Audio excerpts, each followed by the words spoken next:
going in and I'm going to go hard. And that is the theme of my new welcome mat. It arrived today and I could not be happier. There is an amazing woman who has a company called Simply Rustic Barn. She's in the Atlanta, Georgia area, but she ships everywhere. And she makes custom doormats as well as some of her own designs. And she made a Lil Wayne, Drake, Lil Wayne, Young Jeezy mat from the from the song I'm Coming In. And it says, "Hello, motherfucker. Hey, hi, how you doing?" And Dern is spelled D-E-R-R-N. So I'm very excited about my new doormat. I feel like it's very welcoming to those who know the drill. And it really does make me happy. The previous mat that producer Mark had made me purchase a few years ago had started to wear out.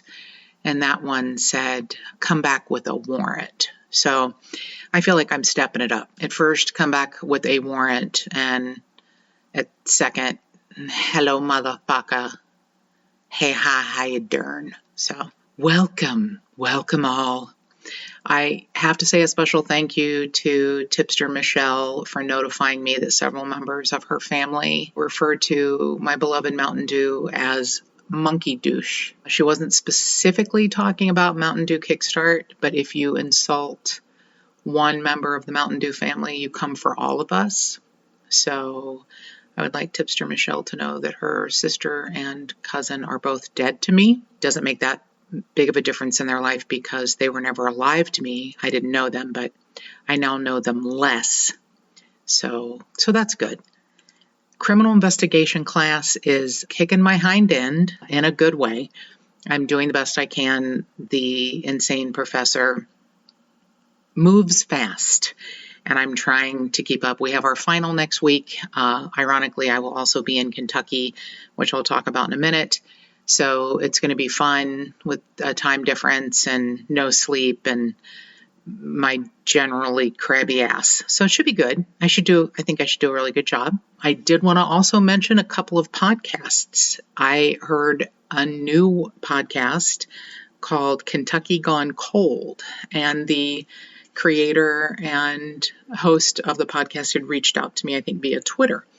And she is a lovely human being. Her name is Jessica Brown Miller, and she is an attorney.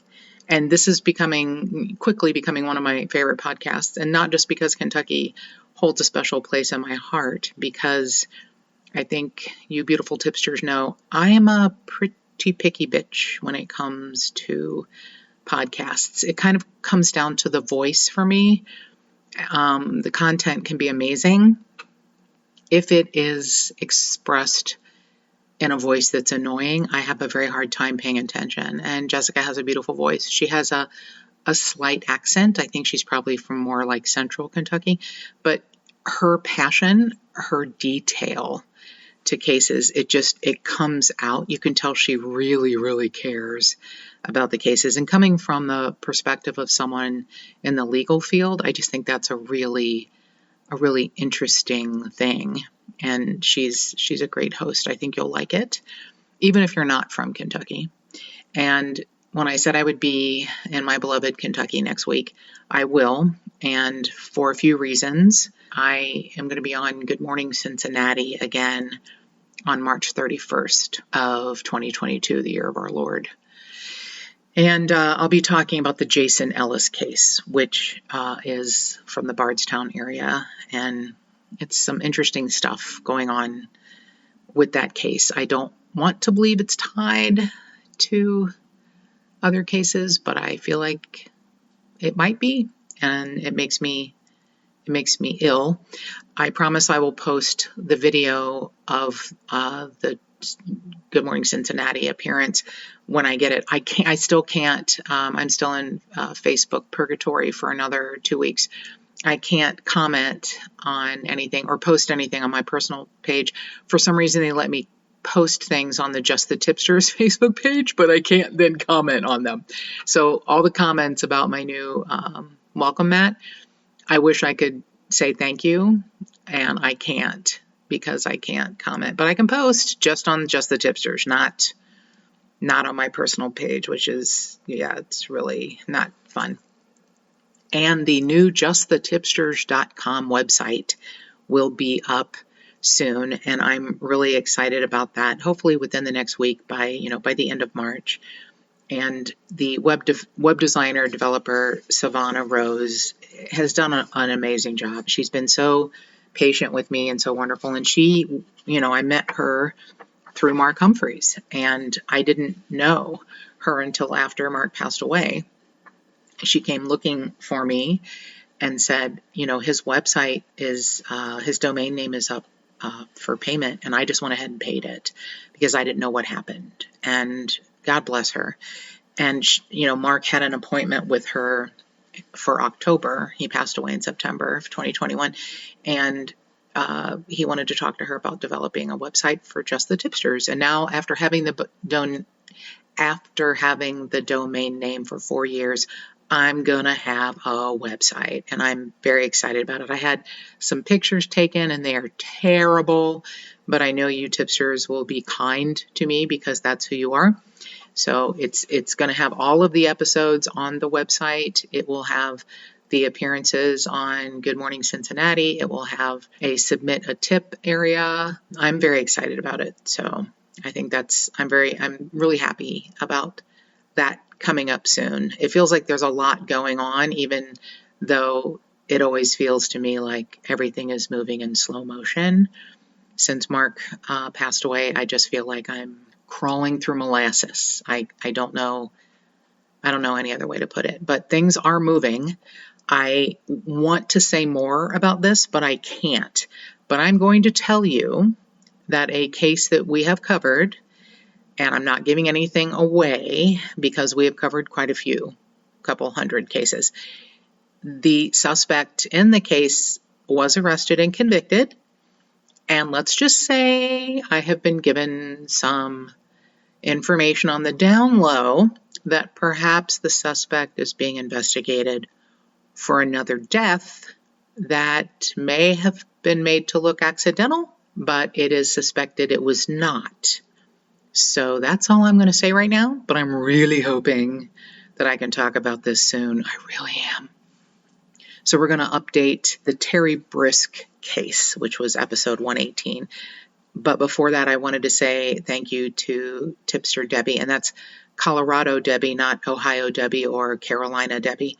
I have some Debbies in my life. She sent me this, and actually several other people did too, but Colorado Debbie was the first to send me this, and it's a very interesting case. It gives me hope. It gives me hope for the future. We know all of the things, and I'm going to talk about another thing that helps solve cases. We all know the thing that is kind of in the forefront right now is genetic genealogy and testing DNA.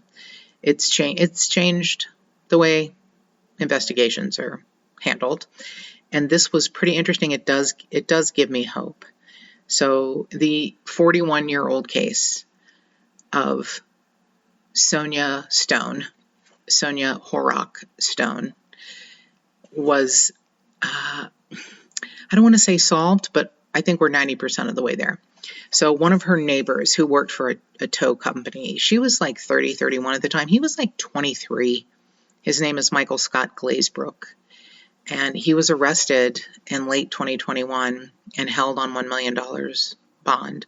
And he is supposed to be coming up to trial. And the thing is, he had been tried twice before.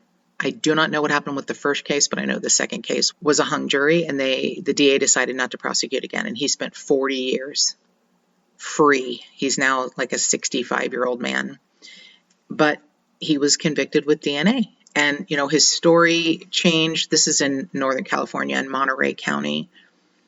His story changed about where he was. His alibi about who he was with changed. And it was, particularly ugly. She was a young mother. Her daughter was 4, and she was at a daycare. And Sonia was strangled to death on the floor of her apartment with her own pantyhose wrapped around her neck. Like, he forced his way in. There was a struggle. There were some things stolen. They didn't exactly explain what, but there were things stolen. And he lived in her apartment complex. And what really gave me hope is that a detective from the Monterey County Sheriff's Office, along with Deputy District Attorney Matt LaRoe, decided that they had DNA that they could test that was viable enough to test, even though it was from 1981. And I will be damned if it didn't come back to Michael Scott Glazebrook, the original person of interest. And even though he stood trial twice, he is going to do it again, and this time DNA. He pled not guilty, which is his right to do, but I think we know where that's going to go. But what was so beautiful is that when the deputies arrived to arrest him, and he still lives in the area, they all wore Levi's in a tribute to Sonia, who was a sales representative for the Levi Strauss Company at the time of her murder. A young single mother. Her, 4-year-old daughter is now 44, and she was just, when they let her know, we've arrested the original suspect in your mother's case, and we now have definitive proof, she was completely overcome and said, I just never thought that was ever going to happen. I never thought anything like that was going to happen. And I mean, that's one of those things that gives you hope. So yes, genetic genealogy and DNA is in the forefront, but there's other things that are really interesting to me. And besides things like podcasts, I was a guest on an Amazing Human Beings podcast. His name is Mike Burton. He's in the United Kingdom, and he has a wonderful podcast called Genuine Chit Chat. And he interviews people from all different walks of life. And he is a terrific dude. And we have a 2-part episode because he wanted to talk to me about why I wanted to do a true crime podcast. And then we got into talking about the passing of Mark. And Mike is just a phenomenal host. He has a bunch of different interests, and he has interviewed a lot of people from many walks of life. And it's one of the things I love. I would call Mike's podcast a palate cleanser because maybe like you, I spend a little too much time in the true crime world, not sleeping, thinking about cases, planning who I can talk to and how and why. So when I listen to Mike, it puts me back on the ground. It puts my feet on the ground, and I stop spinning in my head. And he's just a phenomenal guy. So I will try and post. I know the first half, part 1, is up on his feed, and I'll try and post it. I'm leaving soon to go for 8 days to my beloved Kentucky. It's northern Kentucky in the greater Cincinnati area. So I don't know that I'll get it out, but I will at some point get it out. I do promise that. So the other thing I wanted to talk about was something called Adventures with Purpose. Now they have a website and a YouTube channel. They have adventureswithpurpose.com. And it started with Jason, I'm not sure how to say his name, Lysk maybe. He, is an adventuresome guy who likes the out of doors, and he wanted to document kind of a tour across the country doing like dive expeditions. And what he wanted to do was clean up garbage. And this is one of those incredible stories where someone has a beautiful purpose and their life takes an abrupt left turn and their purpose becomes even greater. He wanted to clean up litter along the roadways and in bodies of water. And after picking up, sunglasses and empty bottles and license plates, he starts finding cars with missing people in them. And I am just blown away by what they do. And it's a small team. There's like 4 of them. Like 1 cameraman, 2 divers. They make these treks across the country. What they want to do are 2 45-day treks across the country, so twice a year. So 90 days a year. I don't know if it's, they can only dive specific times, specific areas, but he started and, touring the country in Portland, Oregon. And, he has now had dives in Florida and all sorts of places. I mean, I can't believe this. Since 2019, they have found 20 missing persons, people whose families did not know where they were.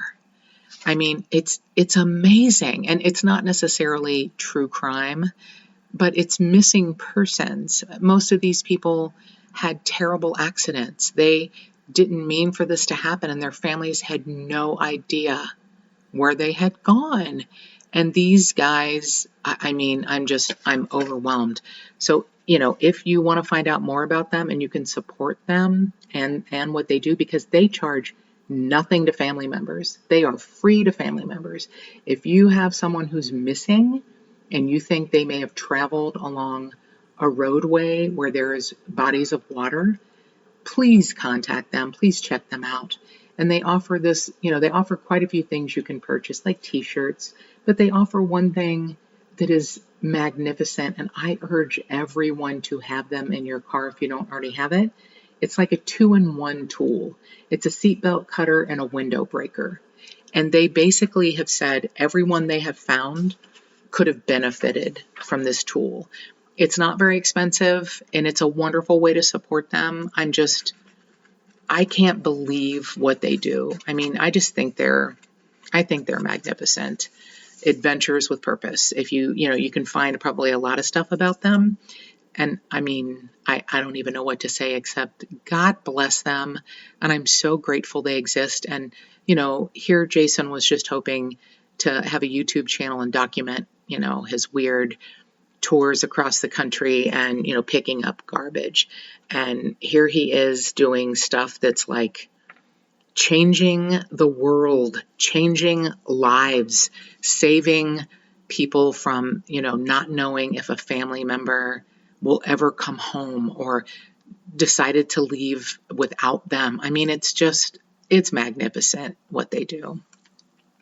So I'm promising you a case update. And if you remember episode 118, the Terry Brisk case, and it was an odd one. And one of the things I miss so much about producer Mark is his ability to come up with these fantastic titles. And the title for the episode of 118 is It Sounds Like the Hunter Was Hunted. And literally, it feels like Terry Brisk was hunted. If you remember just the bare minimum, he had taken a half day off work. He worked at his family's quarry company, and he was hunting on his family's property. And he had taken a half day off to go hunting in November.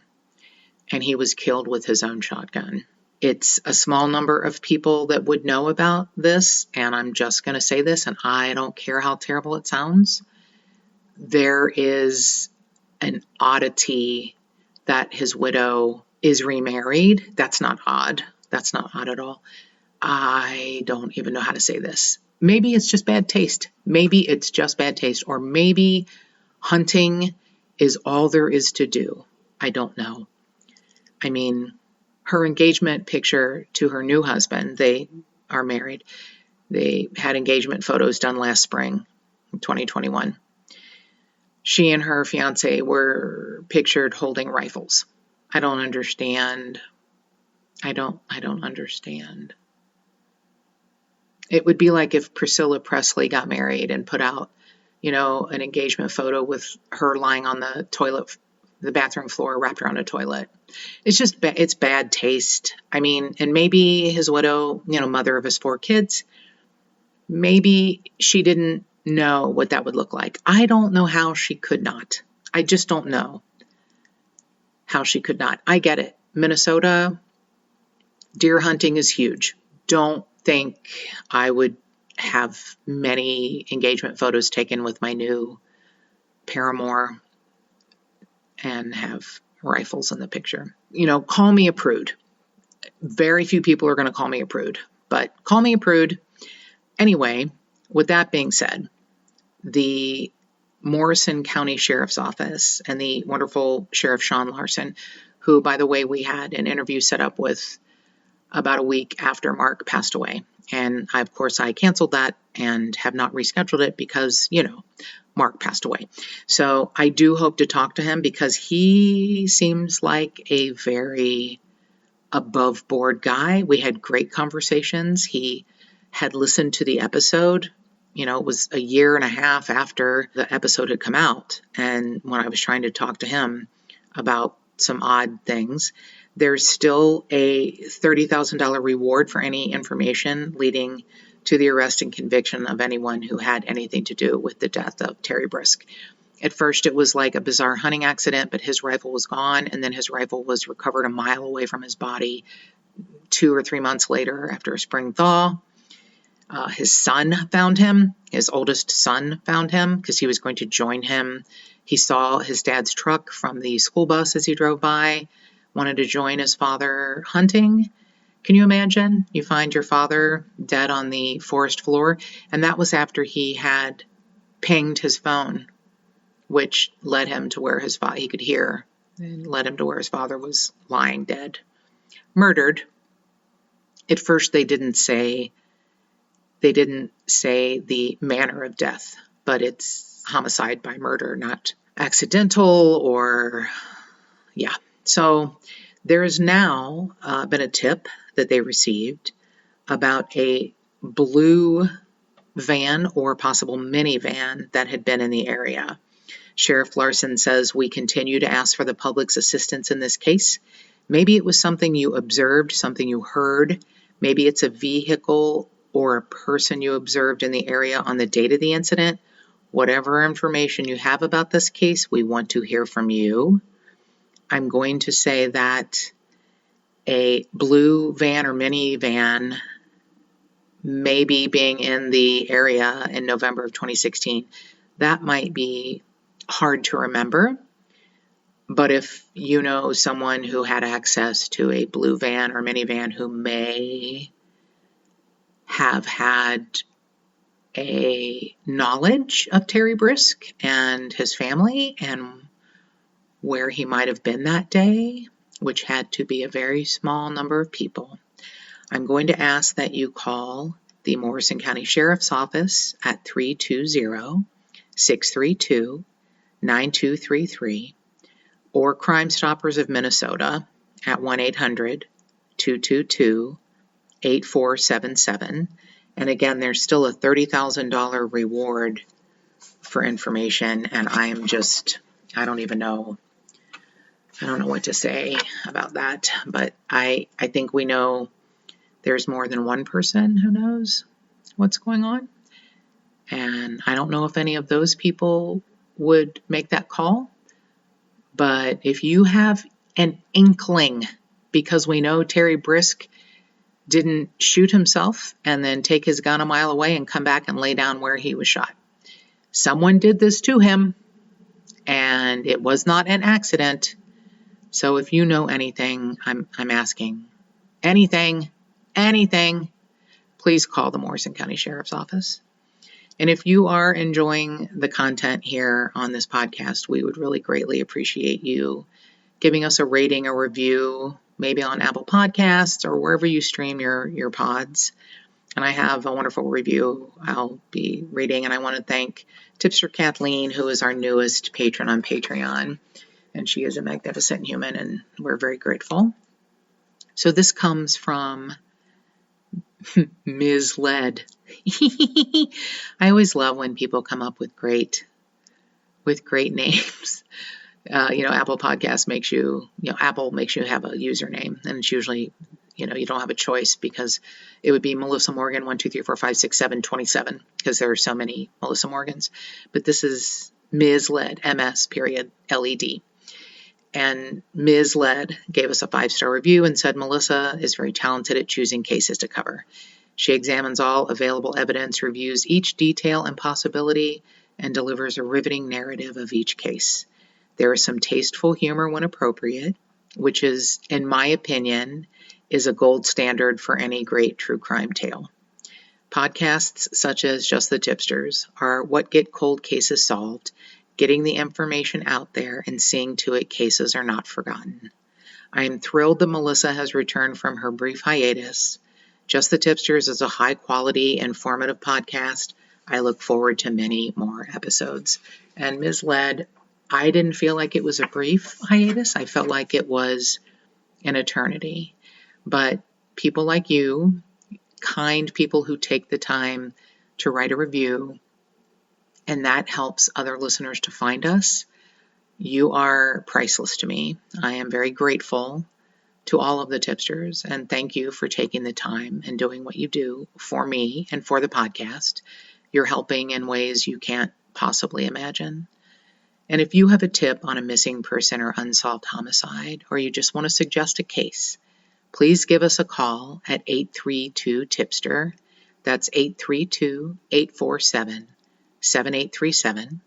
You can email us at jttipsters@gmail.com or any of our social media platforms. Just the Tipsters Facebook page, JT Tipsters on Instagram, at JT Tipsters Pod on Twitter, and more cowbell.